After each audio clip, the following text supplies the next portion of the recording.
Vasario 24 dieną paskutinėse Palenkės vaivadijos lygos rungtynėse Punsko kovo 11-osios krepšininkai sutriuškino Balstogės krepšinio komandą 75-20. Šiandieną baigėsi Palenkės vaivadijos berniukų krepšinio turnyro paskutinis etapas. Mūsų komanda, sakyčiau, pasirodė gana sėkmingai.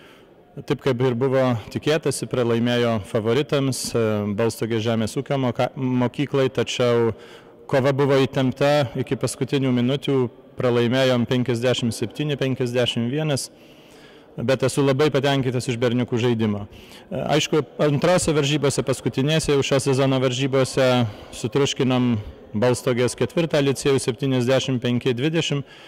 Ko ir buvo tikėtasi, rungtynės buvo gana lengvos, malonios akiai ir nesuteikė per daug emocijų. Aš esu Artūras Kolkauskas, mokausi Punsko kovo 11-osios licėjuje 3 B klasėje.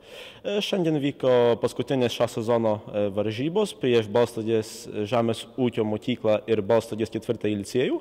Balstogės žemės ūkio mokykla yra labai stipri komanda, jie žaidžia taip pat daug profesionalų žaidėjai, kurie žaidžia Lenkijos pirmoje lygoje. Ši komanda buvo mumi trupučiuką per stipri, pralaimėjom 6 taškais.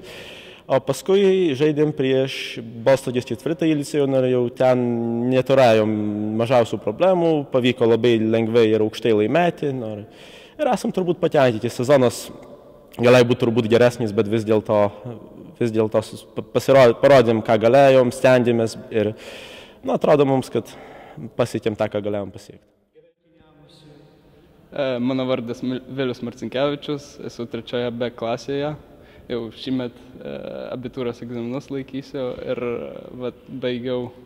baigėsi sezonas ir jau dėja, bet baigiau savo žaidimą šitoje komandoje licėjaus.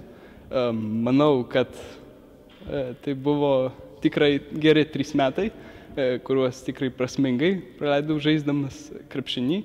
Ir manau, kad dabartiniai antrokai, pirmokai ir būsimi pirmokai, dabartiniai, žinoma, 3 gimnazijos klasės moksleiviai parodys, ką gali kitais metais.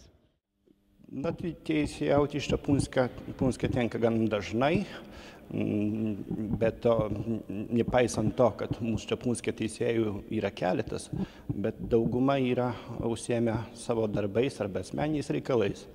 Rungtynės buvo gan ramios, teisėjauti nebuvo sunku, priešingai negu buvo ankstesnės 2 rungtynės, kada žaidimas vyksta tašką į tašką. Čia šitose 2 paskutinėse aiškiai buvo matyti komandų meistriškumo skirtumas. Ir tai matėm Punsko varžybose. Punsko jaunimas pradžioj kėlinio atšoko virš 20 taškų skirtumų ir žaidimas vyko pagal jų planą gan ramiai, be jokių incidentų ir kitokių nuotykių. Šiuo metu ši pergalė ir pralaimėjimas nekeičia mūsų vietos turnyriniai lenteliai. Liekam 6 vietoj, užbaigiam sezoną. Šiemet nepavyko patekti į finalą.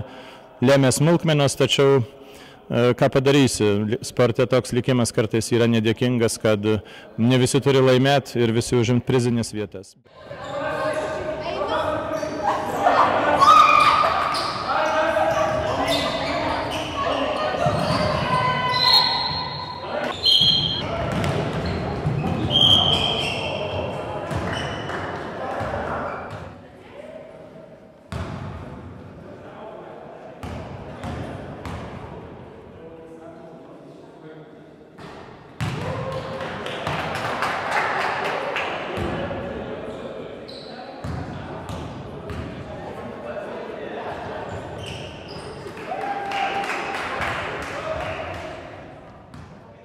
Iš šitos vietos norėčiau labai širdingai padėkoti berniukams už įdėtą darbą, už pralietą prakaitą aikšteliai ir dėkojam taip pat žiūrovam, kurie mus visada palaikė ir palaiko. Tikimės to palaikymo ir ateityje ir ne tik tai mūsų komandai, o visoms mūsų komandoms. Ryt žaidžia ir mergaitė 6. vaivadijos pusfinalis Punske, taip kad irgi tikimės gražių pergalių dėkui visiems už sezoną ir už palaikymą. Ačiū labai.